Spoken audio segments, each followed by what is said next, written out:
Hello friends. Shashi Agarwal channel के अंदर मैं doctor Shashi Agarwal welcome you all. आज का जो हमारा सब्जेक्ट है that is the financial management, और जिसके अंदर we are going to understand a very important topic, what are the power function organisation structure of the security exchange board of India. इसको हम सेबी भी कह सकते हैं। ये जो टॉपिक है that is also relevant for the student of financial management, also relevant for the student who are preparing for the competitive exam.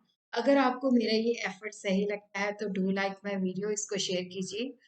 This is my app Edusum app, जो commerce economics and management students के लिए relevant है, जिसको आप Google Play Store से download कर सकते हो। ये काफ़ी सारा फ्री स्टडी मटेरियल और काफ़ी सारे मॉक टेस्ट प्रोवाइड करती है, और उसी तरह काफ़ी सारे स्ट्रक्चर कोर्सेज भी अवेलेबल हैं। तो फाइनेंशियल मैनेजमेंट का स्ट्रक्चर कोर्स भी यहाँ पे अवेलेबल है। Security exchange board of India SEBI regulatory body है जो कि सिक्योरिटी मार्केट, कमोडिटी मार्केट को रेगुलेट करती है, और it works under the ministry of finance, government of India. पहले ये नॉन स्टैट्यूटरी ऑर्गेनाइजेशन के रूप में एस्टैब्लिश की गई थी 12 अप्रैल 1988 को। स्टैट्यूटरी पावर इसको 30 जनवरी 92 टू सेबी एक्ट 92 के तहत दी गई है। गवर्नमेंट ने ऑर्डिनेंस इशू किया था 30 Jan 92 for giving statutory power to SEBI, और उसी तरह एक्ट को जो असेंट मिली है दैट इज 4 अप्रैल 92। और सेबी के पास जो फुल फ्लेज पावर जब मतलब वर्किंग शुरू हुई है, एस्टैब्लिश हुआ है एज ए स्टैट्यूटरी ऑर्गेनाइजेशन, तो 12 अप्रैल 1992। उसी तरह मई 29 को जो था गवर्नमेंट ने ऑर्डिनेंस इशू करके कैपिटल इशू कंट्रोल एक्ट को अबॉलिश कर दिया था, और उसी तरह ऑडियंस ने जितनी भी गाइडलाइंस उसने इशू की थी उसको भी सुपरसीड कर दिया था। और उसके बाद सेबी जो था that has been set up by SEBI act 92, जिसके अंदर इसको काफी सारी वाइडर पावर दी गई और ये स्टैट्यूटरी ऑर्गेनाइजेशन के रूप में सेटअप किया गया। ताकि सेबी क्यों सेट किया गया? क्योंकि कमोडिटी मार्केट और स्टॉक मार्केट के अंदर अनफेयर एंड माल प्रैक्टिसेस होती थी, इन्वेस्टर को प्रोटेक्ट करना था। ऑर्गेनाइजेशन के जो है ये मतलब 3 ग्रुप्स के लिए काम करती है इश्योर। जैसे सेबी जो है that works providing a market place to the investor where they efficiently and fairly raise their funds. Intermediary जो कि प्रोफेशनल और कॉम्पिटिटिव जो अपनी सर्विसेज प्रोवाइड करें। इन्वेस्टर को प्रोटेक्ट करना, उनको एक्यूरेट इंफॉर्मेशन प्रोवाइड करना। सेबी का जो पर्पस था कि यहाँ पे जो था कि protect the interest of the investor in security, उनको एक्यूरेट इंफॉर्मेशन मिले, डीलिंग के अंदर ज़्यादा से ज़्यादा ट्रांसपेरेंसी हो, सिक्योरिटी मार्केट को रेगुलेट करना, प्रमोट करना, डेवलप करना, उसी तरह जो भी इसके साथ कनेक्टेड मैटर्स थे उनको देखना। अगर हम बात करें structure and organisation of SEBI, तो कॉर्पोरेट फ्रेमवर्क है जिसके अंदर बहुत सारे डिपार्टमेंट्स हैं। जनरली यहाँ पे 20 डिपार्टमेंट्स हैं, और हर एक डिपार्टमेंट का एक डिपार्टमेंट हेड है जो उसको मैनेज करता है। और कुछ डिपार्टमेंट जो इम्पोर्टेंट है, corporate finance, economic and policy analysis, debt and hybrid security enforcement, human resource, investment management, commodity market regulation, legal affair and many more. Chairman जो है that is nominated by the central government of India. Two members from amongst the official of the Ministry of Central Government dealing with finance and administration. One member from the Reserve Bank of India. Five other members will be nominated by the central government of India.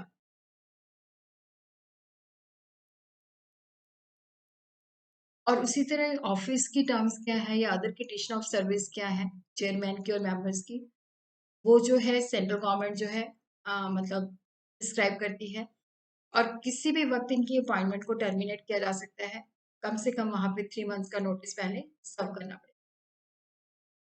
The central government shall remove A member from the office अगर वो insolvent, किसी भी time जज हुआ है, unsound mind का है, और इवेंट्स इन्वॉल्विंग मॉरल टर्पीचर के रूप में उसकी कन्विक्शन हुई है, या उसने अपनी पोजीशन को गलत यूज किया है, और अगर उसको उस पोजीशन में रखा जाए तो लोगों के लिए वो हानिकारक है, नुकसानदायक है, पब्लिक इंटरेस्ट के अंदर फेवरेबल नहीं है, तो उस सिचुएशन के अंदर मेंबर को रिमूव कर दिया जाता है।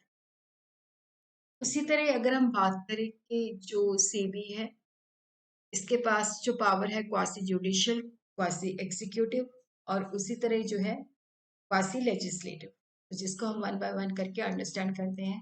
क्वासी जुडिशियल के अंदर क्या है कि यहाँ पे अगर जो ट्रेडिंग है, सिक्योरिटी मार्केट है, अगर वहाँ पे फ्रॉड और अनएथिकल प्रैक्टिसेस होती हैं तो वहाँ पे ये जजमेंट्स दे सकता है। और यहाँ पे मतलब इसका जो जजमेंट होती है that is related fairness, transparency and accountability. Quasi executive के अंदर क्या है कि ये रेगुलेशन बना सकता है और इम्प्लीमेंट भी कर सकता है।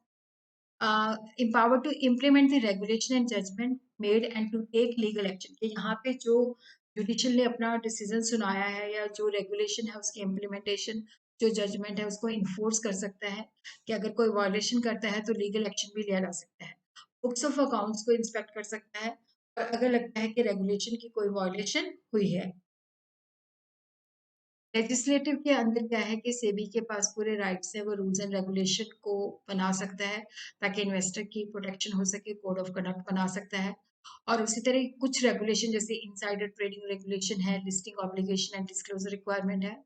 और उसी तरह क्या है कि जैसे जो भी सेबीज फंक्शन है तो उसके अगेंस्ट सिक्योरिटी अपीलेट ट्रिब्यूनल के अंदर अपील की जा सकती है।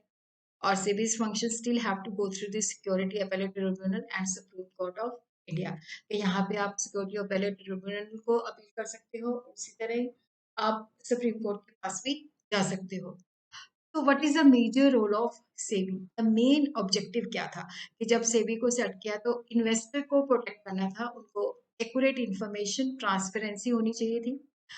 SEBI act as a issuer of the security, कि यहाँ पे जैसे इनिशियल पब्लिक ऑफर आता है या फॉलो ऑन पब्लिक ऑफर आता है तो यहाँ पे है कि वो proper rules and regulation follow करे, उनके लिए रूल्स एंड रेगुलेशन जो बने हुए हैं उसी के तहत ही वो आईपीओ और एफपीओ आना चाहिए, हेल्दी एंड ट्रांसपेरेंट मैनर के अंदर आना चाहिए। तो सेबी जो है that is a protector for both the trader and the investor. और उसी तरह सेबी जो है फाइनेंशियल इंटरमीडियरी की तरह भी काम करता है कि सारी जो मार्केट ट्रांजेक्शन हैं वो स्मूथली होनी चाहिए। और जो वहाँ पे इंटरमीडियरीज होती हैं उनको सेबी के पास रजिस्ट्रेशन होना कंपल्सरी होता है। और उसी तरह फाइनेंशियल इंटरमीडियरी की एक्टिविटीज को भी मॉनिटर करता है, जैसे ब्रोकर है, सब ब्रोकर्स है, नॉन बैंकिंग फाइनेंस कंपनीज है, उनके ऊपर भी चेक रखता है। और उसी तरह सेबी जो है इनसाइडर ट्रेडिंग जो होती है उनको प्रोहिबिट करता है। उसी तरह जो अनफेयर ट्रेड प्रैक्टिसेस सिक्योरिटी के साथ होती है उनको भी रोकता है। उसी तरह हम देखते हैं कि जो फंक्शन ऑफ सेबी है, section 11 of the SEBI act specify the basic duty of SEBI to protect the interest of the investor. और उसी तरह जो सिक्योरिटी मार्केट है उसको डेवलप करना, प्रमोट करना, उसको रेगुलेट करना। इनके फंक्शन को हम इस तरह से भी क्लासिफाई कर सकते हैं: protective function, regulatory function, development function.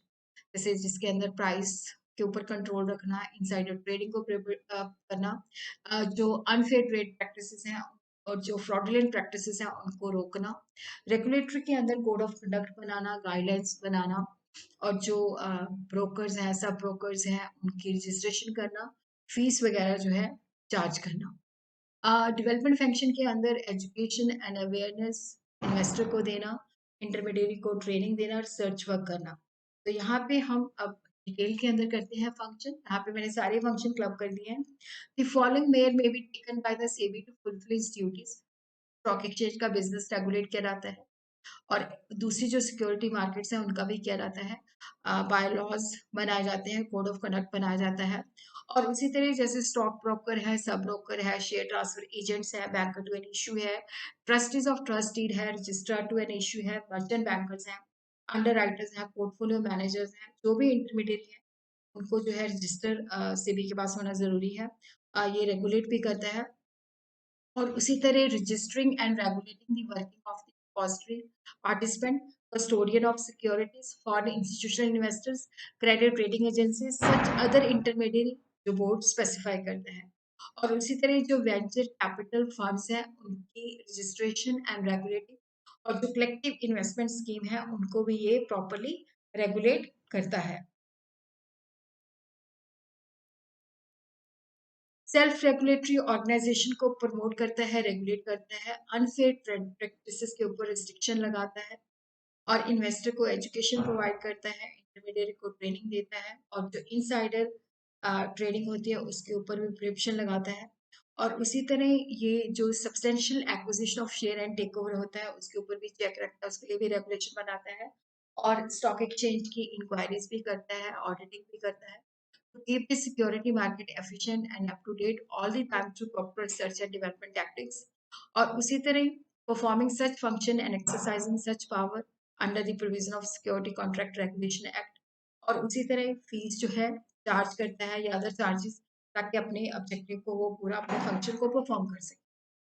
तो कुछ पावर मैंने यहाँ पे डिस्क्राइब की है, उनके लिए मैं अलग से वीडियो लेके आऊंगी। पावर ऑफ इंस्पेक्शन, अगर बोर्ड के पास रीजनेबल ग्राउंड है कि कंपनी जो है इनसाइडर ट्रेडिंग के अंदर इन्वॉल्व है या उसकी प्रैक्टिसेस जो है वो सही नहीं है, माल प्रैक्टिसेस हैं, अनफेयर ट्रेड प्रैक्टिसेस हैं, तो वहां पे वो किसी भी बुक या रजिस्टर या किसी भी डॉक्यूमेंट को जो है वो चेक कर सकता है।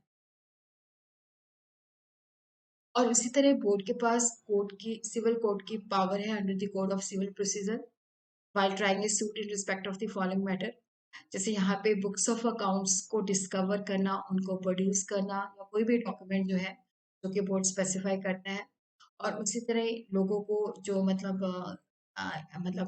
फ्रॉडलेंट प्रैक्टिसेस के अंदर इन्वॉल्व है उनको समन कर सकता है, उनकी अटेंडेंस को इन्फोर्स कर सकता है और उनको ओथ के बेसिस पे एग्जामिन कर सकता है।